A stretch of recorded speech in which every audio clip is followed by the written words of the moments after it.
Halo anak-anak semuanya, selamat pagi. Nah, bagaimana kabar kalian hari ini? Nah, Ibu harap kabar kalian tetap baik-baik saja ya di rumah, tetap dalam keadaan sehat dan tetap jaga protokol kesehatan di rumah ya, tetap memakai masker jika kalian bepergian keluar. Nah, anak-anak, hari ini kita bertemu lagi di pembelajaran yang berikutnya dan pertemuan yang berikutnya ya. Nah, kemarin kita sudah belajar pembelajaran yang kedua yaitu tema 9 subtema 1. Nah, hari ini kita akan belajar di pembelajaran yang ketiga ya. Kita masih di subtema 1 ya. Nah, kita akan melanjutkan kembali pembelajaran di subtema 1 pembelajaran yang ketiga. Tetapi seperti biasa sebelum kita belajar kita berdoa terlebih dahulu ya. Nah, seperti biasa Ibu selalu siapkan doa teks Bapa kami. Nah, seperti yang ada pada gambar ini. Nah, kita akan berdoa bersama-sama. Mari kita siapkan diri untuk berdoa. Kita angkat tanda kenalan kita dalam nama Bapa dan Putra dan Roh Kudus. Amin. Bapa kami yang ada di surga, dimuliakanlah namamu, datanglah kerajaanmu. Jadilah kehendak-Mu di atas bumi seperti di dalam surga. Berilah kami rezeki pada hari ini dan ampunilah kesalahan kami, seperti kami pun mengampuni yang bersalah pada kami. Dan janganlah masukkan kami ke dalam percobaan, tetapi bebaskanlah kami dari yang jahat. Amin. Dalam nama Bapa dan Putra dan Roh Kudus. Amin. Oke anak-anak, tadi kita sudah selesai berdoa. Nah, sekarang kita akan melanjutkan pembelajaran kita yang selanjutnya, yaitu pembelajaran yang ketiga ya. Nah, anak-anak bisa buka buku temanya ya, tema 9 di pembelajaran ketiga. Nah, di sini kita akan membahas beberapa pelajaran ya. Nah, di sini mari kita bahas bersama-sama ya. Di manakah kamu tinggal, di daerah pegunungan, pesisir atau perkotaan?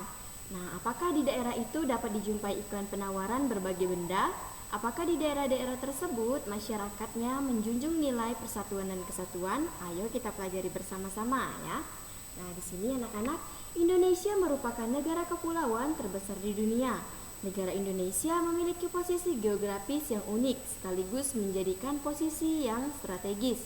Nah, hal ini juga dapat dilihat dari letak Indonesia yang berada di antara dua samudra, yaitu Samudra Hindia dan Samudra Pasifik. Indonesia juga terletak di antara dua benua, yaitu benua Asia dan Australia. Nah, letak geografis ini sangat mempengaruhi keberadaan wilayah Indonesia. Nah, baik dilihat dari keberadaan fisik dan sosial atau ekonomi dan politik. Nah, amatilah peta Indonesia berikut ini. Nah, amati gambar peta tersebut. Tuliskan nama-nama daerah yang pernah kamu kunjungi pada kolom berikut ini ya. Nah, nanti anak-anak bisa membuat kolom ya seperti yang ada di slide berikutnya nanti ya. Nah, di sini Siti mengamati gambar peta pada tempat tinggal saudaranya di Jawa Tengah. Dengan peta, Siti mengetahui banyak hal tentang daerah di Jawa Tengah. Nah, letak kota atau tempat pada peta dinyatakan dengan garis bujur dan garis lintang. Nah, jarak dua garis bujur berdekatan sebesar 1 derajat ya. Nah, jarak dua garis lintang berdekatan sebesar 1 derajat Celcius, di mana garis bujur terbagi dua, yaitu garis bujur barat atau BB dan garis bujur timur atau BT.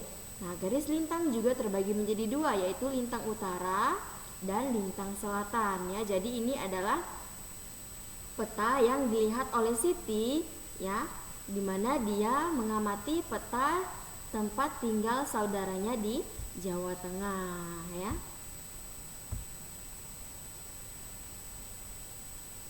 Nah, di sini Provinsi Jawa Tengah beribu kota di Semarang ya. Letak geografis kota Semarang sekitar 110 derajat atau 110 derajat ya, dan 7 derajat Celcius ya. Nah, di sini lintang selatan ya, ini bujur timur. Nah, tunjukkan letak Semarang pada gambar peta di atas, kemudian lingkarilah dengan pensil berwarna. Nah, di sini Ibu sudah siapkan petanya ya. Nah, ini adalah yang Ibu lingkari dengan pensil berwarna kuning ya, itu sesuai dengan perintah yang diminta kita untuk mencari tadi, perintah yang tadi ya. Nah, ini adalah contohnya ya. Kemudian di sini lihatlah peta di kelasmu atau buku atlasmu katanya. Pilihlah 10 kota kabupaten pada peta di atas. Kemudian tuliskan letaknya menurut garis lintang dan garis bujur. Tuliskan dalam tabel berikut. Nah, seperti yang ada pada tabel yang sudah Ibu siapkan di sini ya. Nah, ini adalah contoh tabelnya. Nah, di sini ada nama tempat, kemudian garis lintangnya dan ada garis bujur. Nah, di sini Ibu memberikan contoh ada 20 ya. 20 tempat. Nah, di sini ada Brebes, kemudian ada Kebumen, kemudian yang selanjutnya itu ada Purworejo dan ada Sukoharjo ya. Nah, di sini ada 20 tempat yang Ibu berikan contohnya kepada kalian. Nanti kalian bisa cari sendiri di peta ya. Oke, kita lanjut. Nah, di sini pada latihan tersebut kita telah ditunjukkan nama 10 kabupaten di Provinsi Jawa Tengah. Nah, setiap provinsi mempunyai kabupaten.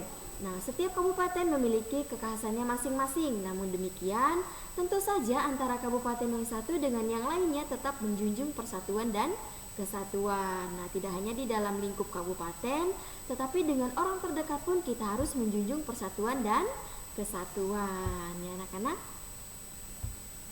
Oke, yang selanjutnya. Nah, perhatikan gambar berikut ini. Nah, Paman Siti dan para tetangga bekerja sama membersihkan lingkungan rumah.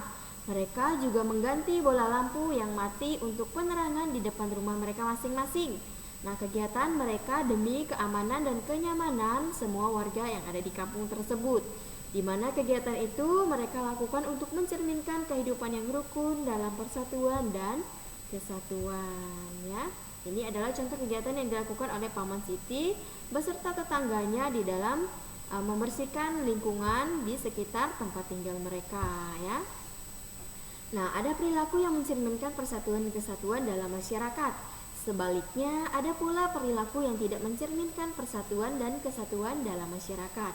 Coba diskusikan secara berkelompok bersama 3 temanmu, kemudian tentang perilaku tersebut. Kemudian tuliskan contoh-contoh dari kedua perilaku tersebut dalam bentuk tabel. Nah, seperti yang sudah Ibu sajikan di dalam contoh tabel ini ya. Dan di sini ada contoh perilaku yang mencerminkan persatuan dan kesatuan. Kemudian ada juga contoh perilaku yang tidak mencerminkan persatuan dan kesatuan ya. Jadi di sini ada 6. Ada 6 contoh perilaku yang mencerminkan persatuan dan kesatuan. Ada juga perilaku yang tidak mencerminkan kesatuan dan persatuan. Salah satu contohnya di bagian contoh perilaku yang mencerminkan persatuan itu adalah membersihkan lingkungan bersama-sama. Kemudian di dalam bagian contoh perilaku yang tidak mencerminkan kesatuan dan persatuan itu adalah tidak pernah ikut serta dalam membersihkan lingkungan. Jadi kurang lebih seperti ini nanti tabel yang bisa anak-anak buat jika anak-anak mengamati contoh perilaku yang mencerminkan persatuan dan persatuan dan contoh perilaku yang tidak mencerminkan persatuan dan kesatuan di dalam masyarakat ya. Oke, kita lanjut. Nah, di sini dari segi geografis negara Indonesia membentang antara 6 derajat ya, 6 derajat ya lintang utara sampai 11 derajat lintang selatan dan 95 derajat bujur timur dan 140 derajat bujur timur, yaitu dari Sabang sampai Merauke. Nah, oleh karena itu perlu adanya rasa persatuan dan kesatuan. Apakah kamu mengetahui makna persatuan dan kesatuan bangsa Indonesia? Nah, kita akan baca tulisan berikut ini ya. Kita akan baca bersama-sama. Nah, di sini ada makna penting di dalam persatuan dan kesatuan bangsa Indonesia.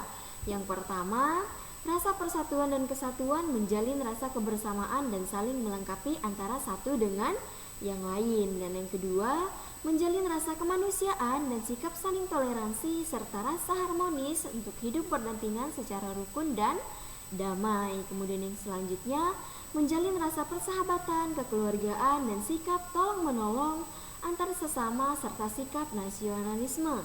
Nah, dapat disimpulkan bahwa makna dari sebuah persatuan dan kesatuan bangsa Indonesia yaitu harus saling bahu-membahu dalam mempertahankan dan mengisi kemerdekaan ya. Jadi ini anak-anak adalah beberapa makna penting dari persatuan dan kesatuan bangsa Indonesia ya.